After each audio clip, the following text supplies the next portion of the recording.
할렐루야.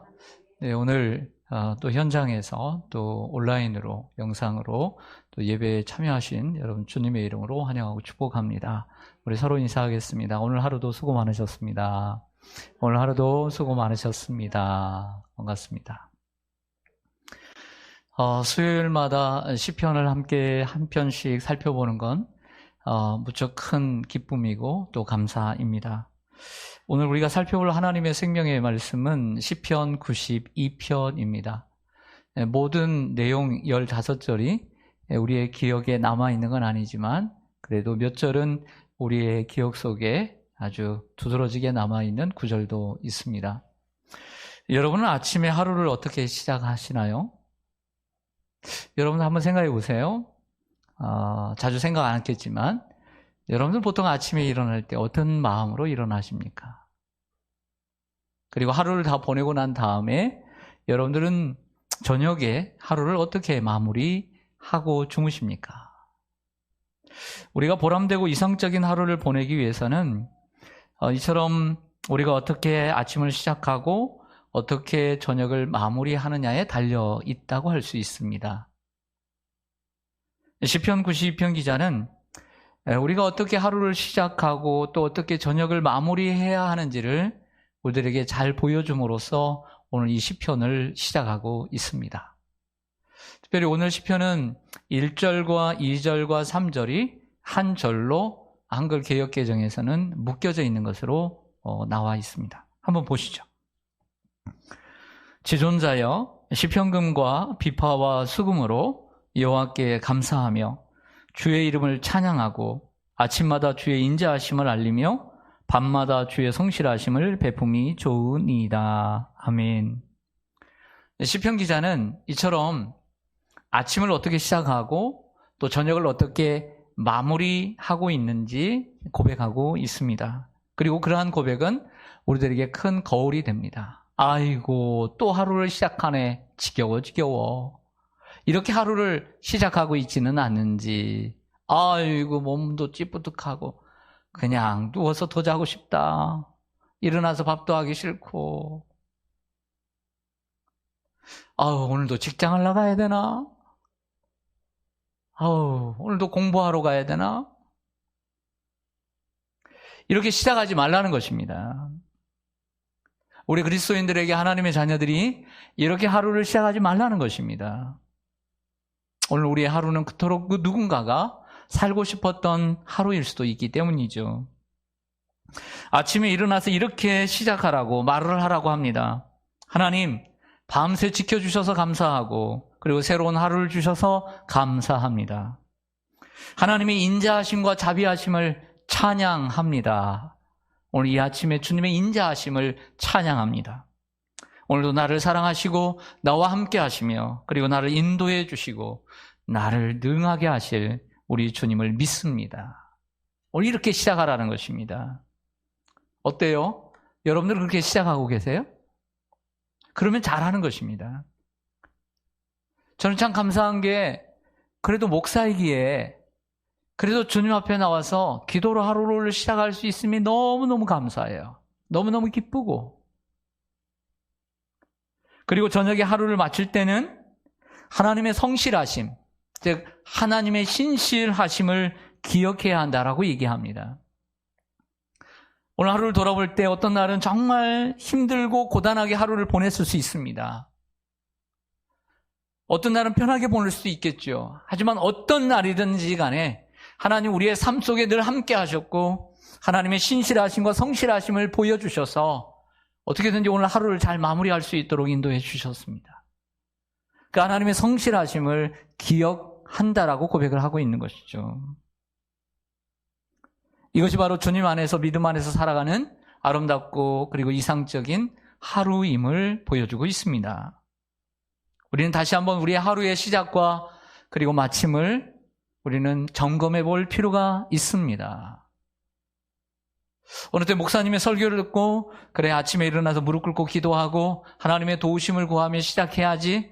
그래서 한 달, 두 달은 그렇게 기도하고 시작했는데 시간이 지나고 보니 아침에 기도하는 습관은 사라진 채 아이고 오늘 또 하루 어떻게 시작하나 이렇게 시작하고 있는 나의 모습을 봐야 합니다. 그리고 다시 한번 결단해야 합니다. 하나님의 인자하심을 찬양하며 하루를 시작해야 합니다. 그리고 밤에는 주님의 성실하심을 노래하며 마쳐야 합니다. 여러분의 하루의 시작은 어떠합니까? 일어나자마자 분주하면서도 여러분의 가정은 시끄럽지 않습니까? 그래서 주님의 인자하심을 생각할 겨를도 없지는 않습니까? 스마트폰으로 하루를 시작해 또 스마트폰으로 침실에서 스마트폰과 그 스마트폰이 주님이 되어 있지는 않습니까? 여러분의 아침과 저녁이 주님의 인자하심과 성실하심으로 가득 채워지기를 간절히 소망합니다. 아침과 저녁이 주님의 인자하심과 성실하심으로 풍성하다면 그 내용 또한 당연히 좋겠죠. 시편 기자는 여호와께 감사하고 주님의 이름을 찬양하고 이렇게 하루를 보냅니다. 1절 3절을 보면 여호와의 이름을 찬양하고 또 감사하고 찬양하고 또 주님의 인자하심과 성실하심을 또 기억하고 선포하는 이러한 삶을 살고 있다는 것이죠. 이것이 오늘 시편의 서론입니다. 그래서 1절, 2절, 3절을 하나로 묶어놓은 것은 이 전체의 하나의 맥락일 뿐만 아니라 서론이기 때문에 묶을 수 있었던 것이죠. 오늘 시편은 크게 4연으로 나눌 수 있는데요. 오늘은 이제 1연을 제가 마쳤습니다. 제2연으로 가보겠습니다. 제2연은 4절과 5절인데요. 오늘의 그 내용은 계속 연결되어 있습니다. 자, 하나님 앞에 1절에서 내용을 한번 보세요. 4가지 단어로 동사로 되어 있습니다. 첫 번째는 뭐였어요? 여러분들이 보세요. 1절에서 3절. 첫 번째는 뭐였어요? 여호와께 감사했죠. 두 번째는요? 찬양했죠. 아닌가요? 찬양했죠. 세 번째는요? 알렸죠. 네 번째는요? 베품이 좋다라고 얘기를 하고 있습니다. 이처럼 하나님께 감사하고 찬양을 했습니다. 4절과 5절은 뭐냐면 이처럼 하나님을 찬양하고 감사하는 이유를 얘기하고 있는 거예요. 이유. 4절과 5절을 보시겠습니다. 여호와여, 주께서 행하신 일로 나를 어떻게 했어요? 기쁘게 하셨어요. 또 주의 손이 행하신 일로 말미암아 내가 높이 외치리이다. 찬양하겠다는 거죠. 여호와여, 주께서 행하신 일이 어찌 그리 크신지요? 주의 생각이 매우 깊으시니이다. 아멘. 이 4절과 5절에서 반복되는 문장이 있습니다. 뭐죠? 3번이나 반복되는 문장. 우리 가정에서도 한번 찾아보세요. 주께서 행하신 일이죠. 4절과 5절에서 주께서 행하신 일이 3번이나 반복되고 있죠. 주께서 행하신 일을 행사라고 얘기합니다. 그 전에 성경에는 주께서 행하신 주의 행사, 주님께서 내게 행하신 일들이 이처럼 놀랍다. 그래서 내가 기쁘고 더욱더 주님을 외쳐 찬양하고 내가 감사하겠다라고 이야기를 하고 있는 것입니다. 자, 오늘 본문에서 주께서 행하신 일이란 뭘까요? 4절과 5절에는 나와 있지는 않지만 6절 이하에 또 나와 있습니다. 그것은 악인들을 심판하고 의인들을 번성케 하시는 하나님의 의로운 통치를 얘기합니다. 따라서 하겠습니다. 악인들을 심판하고 의인들을 번성케 하시는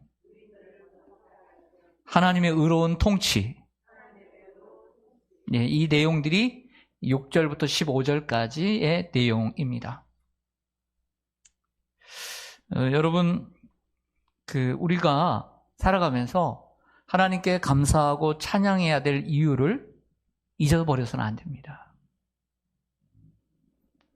이유도 없이, 동기도 없이 하나님을 찬양할 수는 없는 거잖아요. 그래서 하나님께서 이번 주일에도 말씀을 전했지만 이스라엘 백성들이 출애굽을 할 때 애굽의 종살이에서 나오게 될 때 6월절 어린 양의 피로써 구원을 시켜주셨죠. 근데 그때 하나님께서 뭐라고 말씀하시냐면 이것을 기념하여 지키라고 얘기를 하고 있는 거예요. 이 여호와의 유월절이다라고 했습니다.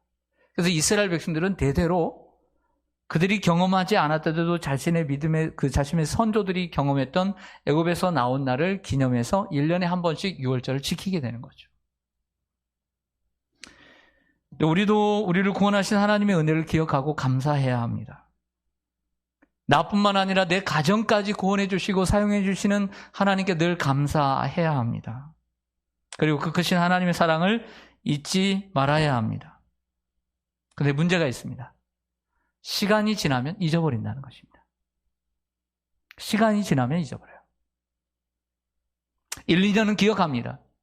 그때 하나님께서 내게 행하신 일, 나를 구원하신 일, 나를 고치신 일, 내 자녀를 대학 진학시키신 일, 내 자녀를 결혼시키신 일, 그리고 내 자녀를 직장에 입사시킨 일, 많은 일들에 대해서 그때 우리는 하나님의 은혜의 도를 세웠습니다. 주께서 행하신 일들이 있습니다. 1, 2년은 기억합니다. 3, 4년 정도도 기억할 수 있습니다. 그런데 10년이 지나면 새까맣게 잊어버릴 때가 있습니다. 가끔 생각합니다. 이게 인간입니다.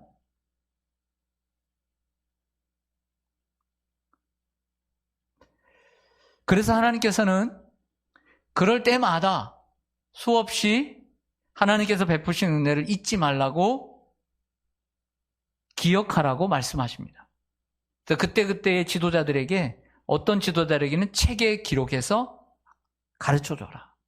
그리고 어떤 지도자에게는 노래를 지어서 가르쳐줘라. 그리고 어떤 지도자에게는 꼭 이 절기를 세워서 대대로 지키게 하라. 여러 가지 모습으로 하나님께서 가르쳐 주시고 계시다는 거죠. 그럼 우리는 어떻게 하나님께서 나에게 행하신 일을 기억할 수 있을까요? 노력해야 합니다.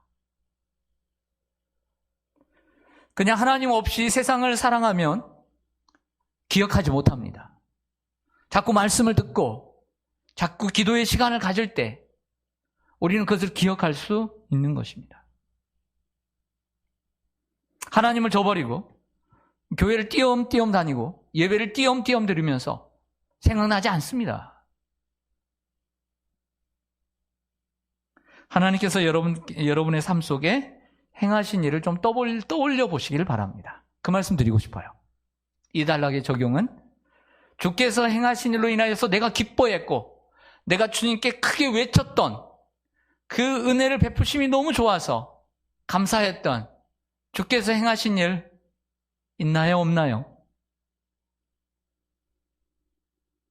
있나요, 없나요? 없으세요? 있죠? 네, 기억하는 여러분들 되시길 바랍니다. 네, 기억해야 합니다. 오늘 시편 92편의 표제를 한번 보시겠습니다.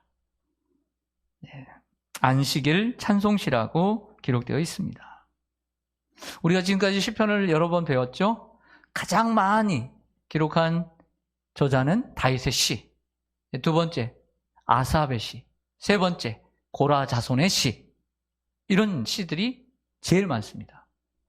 그런데 시편 150편 가운데 유일하게 딱 한 번 등장하는 안식일 찬송시, 오늘 92편입니다. 안식일은 이게 토요일인데, 옛날에 토요일이겠죠. 그날을 지키기 위해서 이 시를 썼는지, 아니면 안식일날 하나님 앞에 부르기 위해서 썼을 수도 있겠죠. 네, 그런 의미가 있다고 봅니다. 우리 성도들이 하나님의 은혜를 덧입고 살아갑니다. 하나님의 은혜에 대한 보답으로 가장 중요한 것은 무엇일까요? 우리가 정말 삶을 살아가면서 하나님의 은혜를 보답하고 하나님의 은혜를 입고 살아갈 때 보답할 수 있는 길, 저는 안식일을 지키는 거라고 생각해요. 안식일을 거룩히 지키는 것. 정말 하나님께 감사하다고 하면서 거룩한 주일을 지키지 못하고 살아간다면 우리가 어떻게 하나님 앞에 진정으로 그 보답한다라고 할 수 있겠습니까? 주께서 행하신 일에 대하여 우리가 무엇으로 보답할 수 있겠습니까? 안식일을 지키는 것은 하나님을 예배하는 것입니다. 안식일은 먼저는 창세기 2장에서 안식일을 지키는 것은 하나님께서 창조하신 날을 기억하는 것입니다. 6일 동안 또한 열심히 일하다가 하나님께 예배 드리기 위해서 나오는 날이 안식일을 지키는 날. 출애굽기 20장과 신명기 5장의 십계명의 말씀에 나옵니다. 그러므로 우리가 하나님께 드릴 수 있는 최고의 감사와 찬양은 하나님 앞에 나와 예배하는 것입니다. 그리고 예배는 내 삶의 목적이 되어야 합니다. 그리고 예배는 내 삶의 이유가 되어야 합니다. 우리는 삶의 패턴 가운데 예배의 모든 포커스를 맞추고 살아가야 합니다. 예배 드리기 위해서 살아가는 거죠. 예배를 드리기 위해서 사는 거예요. 하나님을 찬송하고 하나님께 감사하기 위해서 살아가는 거예요.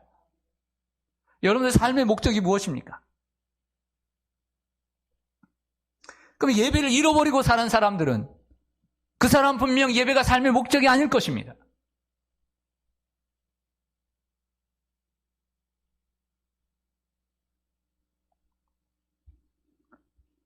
우리의 삶의 목적이 예배해야 합니다. 하나님 우리를 찬송하라고, 하나님의 이름을 찬송하라고 지으셨기 때문입니다. 바라기는 여러분들의 삶의 목적과 이유가 하나님 앞에 예배드리는 것이 되기를 원합니다. 세 번째 단락으로 가겠습니다. 6절에서 9절까지입니다. 시편 속에는 여러분들이 많이 읽어보셔서 아시겠지만 의인과 악인을 대조하는 시편의 내용들이 많이 등장합니다. 예를 들어서 시편 1편만 보더라도 복 있는 사람은 하면서 쭉 이야기하다가 의인은 시냇가에 심은 나무 같지만 악인은 그렇지 아니하며 바람에 나는 겨와 같도다. 1편만 보더라도 의인과 악인을 구별해 두고 있습니다. 시편의 많은 내용들이 보면 의인과 악인을 대조하고 있죠. 그래서 오늘 시편도 대조하고 있습니다. 한번 6절 보시죠. 어리석은 자도 알지 못하며 무지한 자도 이를 깨닫지 못하나이다. 7절에 누가 나와요? 악인들은 풀같이 자라고 악을 행하는 자들은 다 흥황할지라도 영원히 멸망하리이다. 여호와여 주는 영원토록 지존하시니이다. 여호와여 주의 원수들은 패망하리이다. 정령 주의 원수들은 패망하리니 죄악을 행하는 자들은 다 흩어지리이다. 아멘. 그러면서 12절로 잠깐 먼저 갔다 오겠습니다. 무엇이 나와요? 의인이 나오죠. 그래서 이 시편도 악인과 의인을 분명히 대조하고 있다는 것입니다. 제가 질문 하나 드릴게요. 여러분은 의인이 되고 싶습니까? 악인이 되고 싶습니까? 네, 정말 질문한 제가 참 부끄러울 정도로 네, 세상에 악인이 되고 싶은 사람이 어디 있겠습니까? 근데 세상에 의인만 있나요? 아니죠. 악인이 되고 싶은 사람은 없지만 나도 모르게 악인이 되는 사람이 얼마나 많은지 모릅니다. 근데 여기서 우리가 살펴볼 것은 이 시편 기자가 보통 이제 시라는 것은 소재를 놓고 상징적으로 얘기하잖아요. 악인들은 풀과 같다 그랬어요. 풀과. 네, 풀. 여러분 풀 배우셨죠? 네, 풀은 왜 있어요? 네, 배라고 있는 거예요. 그래서 저는 소도 키워보고, 아니 우리 아버지가 소도 키우시고 돼지도 키울 때 학교 갔다 오면 뭐 논두렁 그리고 개울가 옆에서 이런 건 이제 외낫으로 자르는 거예요. 이거 외낫으로. 외낫 여러분들 다 아시죠? 조선낫은 좀 무거운 거. 네. 풀 같은 것은 얇으니까 벼를 벨 때는 외낫으로 가벼운 낫자루. 이걸 외낫이라고 그래요. 좀 길고. 이 외낫으로 베는 거예요. 착착착착착착착 베는 거죠. 근데 좀 무거운 나무라든지 강한 것은 조선낫이라고 해서 옛날 요즘은 뭐라고 부르는지 모르겠어요. 옛날 때 저희들은 조선낫이라고 그랬어요. 40년 전에는. 근데 이제 무거우니까 이제 나무를 탁탁 치려면 힘이 있어야 되잖아요. 그런 걸 외낫으로 치면 이가 딱 나가버립니다. 네. 알려나 몰라. 여러분들은 다 아시고, 예. 맞죠? 잘 모르세요? 예. 제가 풀을 잘 뺄 것 같아요? 못 뺄 것 같아요? 이렇게 잘 알아요. 풀은 뭐 하려고 있냐고요? 뵈려고 있는 거예요. 아기는 무엇과 같다? 풀과 같다라는 거예요. 풀과 같다. 풀은 얼마 가지 못해서 시들어 버립니다. 여러분 생각나는 것, 특별히 시편 37편 1절과 2절 보면 악을 행하는 자들 때문에 불평하지 말며 불의를 행하는 자들을 시기하지 말지어다. 그들은 풀과 같이 속히 배임을 당할 것이며 푸른 채소같이 쇠잔할 것이미로다. 악인은 오래가지 못한다는 거예요. 중간에 배임을 당해버리거나 오래 갈지라도 시들어버리고 말 것이다. 이게 악인의 모습이라는 거예요. 이들은 6절에 보면 어리석고 무지한 자들이라고 이야기합니다. 결국 악인은 잘 모르는 것입니다. 시편 14편은 이렇게 노래하죠. 어리석은 자는 그 마음에 이르기를 하나님이 없다 하도다. 이렇게 시작하죠. 어리석다라고 하는 것은 하나님을 인정하지 않는 것입니다. 악인의 특징은 하나님을 인정하지 않고 하나님을 부인하고 또 하나님 없이 살아가는 이들을 가리키는 것이죠. 악인들은 멸망한다라고 계속 강조를 합니다. 왜 악인들은 멸망할까요? 왜 악인들은 멸망할까? 시간이 너무 빨리 가가지고 좀 서로 질문을 좀 해봐야 되겠어요. 서로 한번 인사하면서 물어보죠. 악인은 왜 멸망할까요? 시작.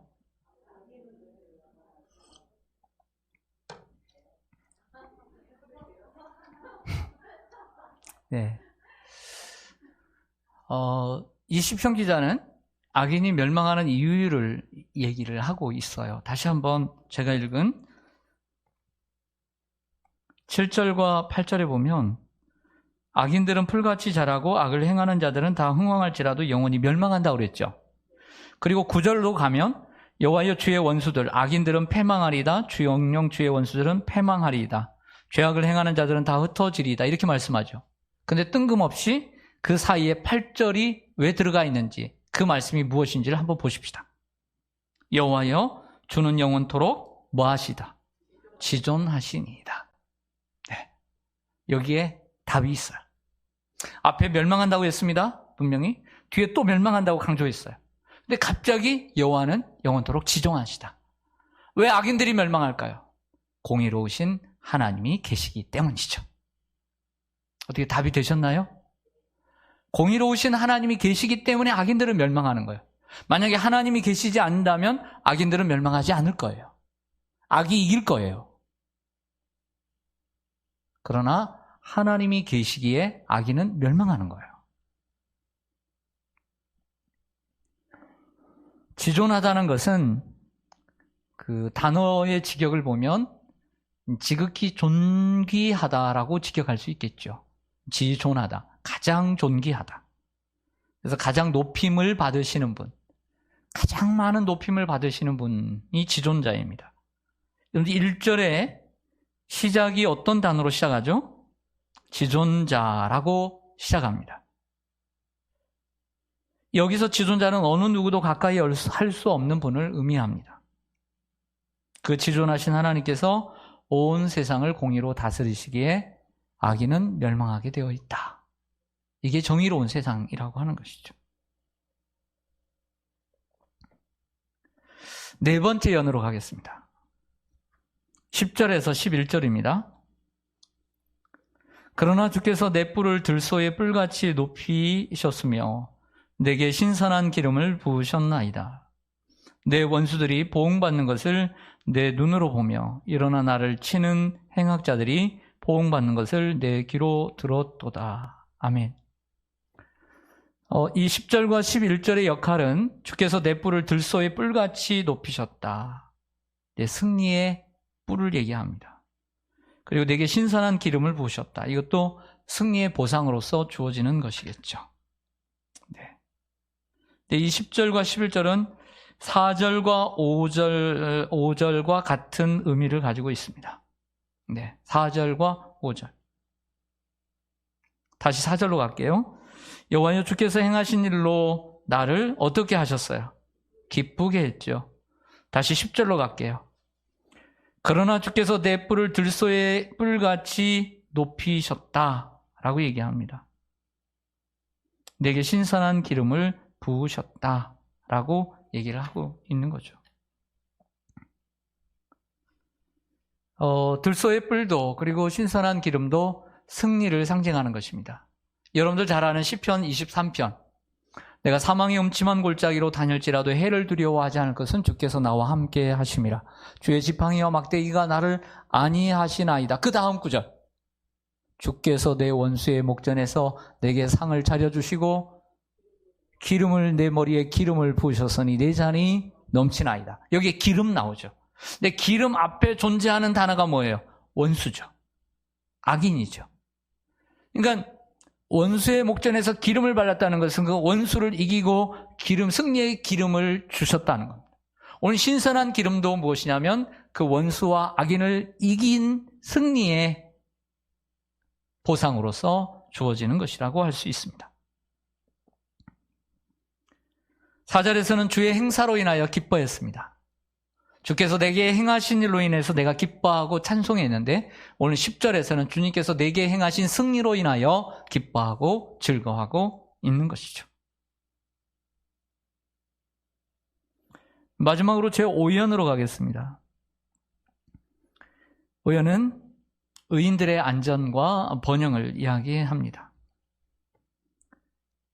7절에 보면 악인들은 풀같이 자라고 악인들의 멸망을 노래했죠. 근데 12절부터 끝절 15절까지는 하나님을 의지하는 의인들의 안정과 그리고 번영을 노래하고 있습니다. 앞에서 7절에서 의인은 풀에 비유했다면 12절에서는 종려나무와 백향목으로 비유하고 있는 것을 보게 됩니다. 자, 눈이 확 띄죠? 네. 앞에는 풀이라고 했는데, 악인은 풀같이라고 했는데, 오늘 의인은 종려나무와 백향목같이라고 얘기하고 있습니다. 이 12절과 13절 같이 한번 읽겠습니다. 시작. 의인은 종려나무같이 번성하며 레바논의 백향목같이 성장하리로다. 이는 여호와의 집에 심겼으며 우리 하나님의 뜰 안에서 번성하리로다. 아멘. 의인은 종려나무같이 번성하고 또 레바논의 백향목같이 또 성장한다. 왜냐하면 그 이유는 여호와의 집에 심겼기 때문이고 또 하나님의 뜰 안에 심겨졌기 때문이라고 이야기를 합니다. 여러분, 여호와의 집, 하나님의 뜰에 심겨졌다는 것은 무엇일까요? 우리 하나님을 삶의 거처로 삼고 하나님을 예배하고 또 하나님을 의지하며 살아가기 때문이라고 할 수 있습니다. 네, 사진을 좀 준비했습니다.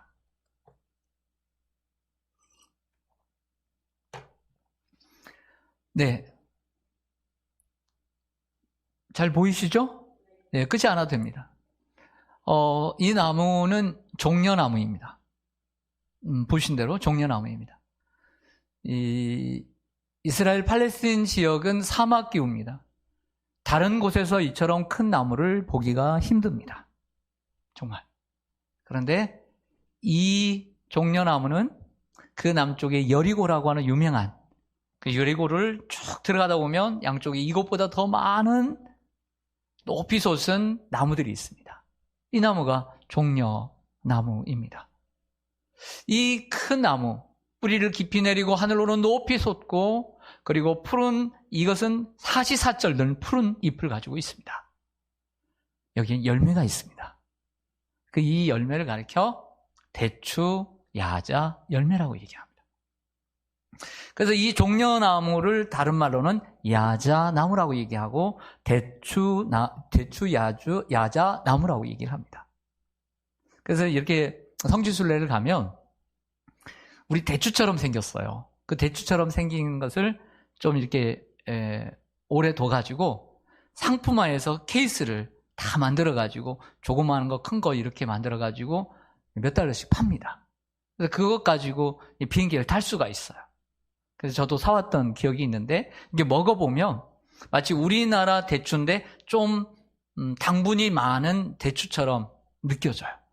그래서 바로 이 나무에서 나는 열매입니다. 생명력이 강하고 열매는 풍성합니다. 또 하나 백향목을 한번 보시죠. 이게 백향목입니다. 백향목은 여러 종류들이 있겠지만 뭐 이렇게 생긴 거 저렇게 생기고 있지만 한마디로 소나무과다라고 생각하시면 됩니다. 우리나라의 큰 소나무들. 근데 이스라엘 나라는 사막 기후이기 때문에 이런 백향목을 정말 볼 수가 없습니다. 어디에 있느냐? 레바논이라고 하는 곳에 많이 서식합니다. 백향목을 좀 추적해 보면 이렇습니다. 여러분, 다윗이 왕이 되어서 시온 산성을 빼하고 다윗성이라고 이름하고 거기에 자기의 집을 짓습니다. 집을 지을 때 무엇으로 짓죠? 백향목으로 짓죠. 그래서 나단 선지자를 불러서 얘기합니다. 선지자님, 하나님의 집은 지금까지 수백 년 동안 저처럼 천막에 가는데 나는 백향목 공에 거하면서 어떻게 하나님의 집이 저렇게 천막에 있는 것을 어떻게 볼 수 있습니까? 내가 하나님의 집을 건축하고자 합니다. 라고 사무엘하 7장에서 말씀을 하는 내용 기억하실 것입니다. 그래서 자기의 궁궐은 백향목으로 지었습니다. 또 하나, 솔로몬이 왕위에 오르게 됩니다. 왕위에 오르게 될 때 어떤 일이 있었냐면 두로의 왕인 히람이라고 하는 왕이 축하 사절단을 보냈습니다. 왜? 다윗과 친분이 있고 좋은 관계였기 때문에 두로의 히람 왕이 신하들을 보냈습니다. 그리고 축하를 해주고 이렇게 선물을 줬습니다. 그러면서 원하는 것이 있으면 얘기하라 라고 얘기를 전했나 봐요. 그랬더니 그때 솔로몬이 무슨 얘기냐면 내가 하나님의 전을 건축하고자 하는 계획이 있고 마음이 있는데 그 전을 건축하려고 하면 당신네 나라에 백향목이 필요하니 공수를 해주셨으면 좋겠습니다. 거기에 따른 보상을 해드리겠습니다. 라고 얘기하자 두로 왕인 히람이 그 아버지 솔로몬의 아버지 다윗과의 관계를 생각해서 기쁘게 생각했다. 그래서 거기서 백향목을 가지고 와서 해안가로 배로 뗏목을 통해서 이동을 시켜서 그 성전을 건축하는 데 사용하게 됩니다. 바로 이 두로와 시돈 지방이 레바논입니다. 이스라엘의 이 주중의 연안 속에서 조그마한 이 이스라엘 나라에서 그 위쪽으로 가면 두로와 시돈이 있었잖아요. 그 두로와 시돈, 즉 지금의 이스라엘의 북쪽이 레바논이죠. 그리고 그 한쪽이 요르단입니다. 그래서 이 두로의 왕이 백향목을 날랐다는 것은 이 두로와 시돈이 바로 지금의 레바논이기 때문에 그렇게 되는 것입니다. 이 나무들은 모두 다 뿌리가 깊고요.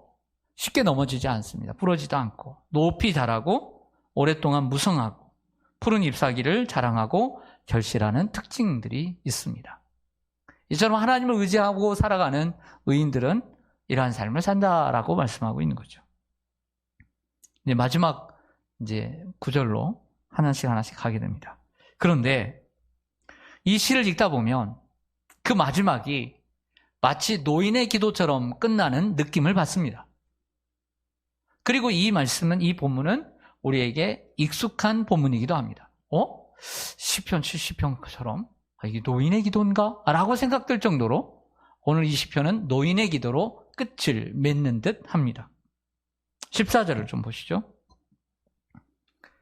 그는 늙어도 여전히 결실하며 진액이 풍족하고 빛이 청청하니. 아멘. 성도는 나이가 들수록 세월이 갈수록 결실하는 나무가 되어야 될 줄로 믿습니다. 종려나무같이, 백향목같이 늙어도 여전히 결실하고 진액이 풍족하고 빛이 청청한, 나이가 들수록 고개를 숙이고 성령의 열매를 맺어야 합니다. 좋은 성품으로 나이가 들수록 좋은 성품으로 예수님의 인격을 닮아가야 합니다. 나이가 들수록 심술궂고 비판적이 되어서는 안 됩니다. 온유하고 겸손한 마음으로 자녀들과 그리고 연약한 성도들을 품고 보듬어 줘야 될 줄로 믿습니다. 우리의 마음을 잘 지켜야 합니다. 나이가 들수록 우리의 마음이 삐뚤어지면 안 됩니다. 우리의 마음을 더욱더 잘 가다듬을 필요가 있습니다. 그리고 마지막 15절입니다. 같이 한번 읽죠. 시작. 여호와의 정직하심과 나의 바위 되심과 그에게는 불의가 없음이 선포되리로다. 아멘. 저는 25절 읽을 때마다 번역이 잘못된 건가, 내가 해석을 잘못한 건가, 그럴 때가 있었습니다. 좀 마지막에 좀 부드럽게 끝났으면 하는 생각이 들었는데요. 네, 그렇지는 않습니다. 여기에 주어는 여호와입니다. 앞에 있는 여호와라고 하는 단어는 뒤에 있는 정직하심을 수식하고, 그리고 두 번째 여호와의 바위 되심을 수식하고, 그리고 끝에는 불의가 없다라고 하는 것을 수식합니다. 그러니까 하나님께서 한 번, 두 번, 세 번 다 관계가 있는 거예요. 이렇게 해석을 해야 합니다. 성도 여러분, 무슨 얘기냐면 이러한 성도의 삶, 종려나무같이 레바논의 백향목같이 늙어도 여전히 결실하고 진액이 풍족하고 빛이 청청한 의인의 삶을 사는 사람을 통하여, 그 아름다운 명실국이 아름다운 그 나무를 통하여, 푸른 나무와 같은 그 나무를 통하여 하나님의 정직하심이 선포될 것이다 라고 얘기하는 거죠.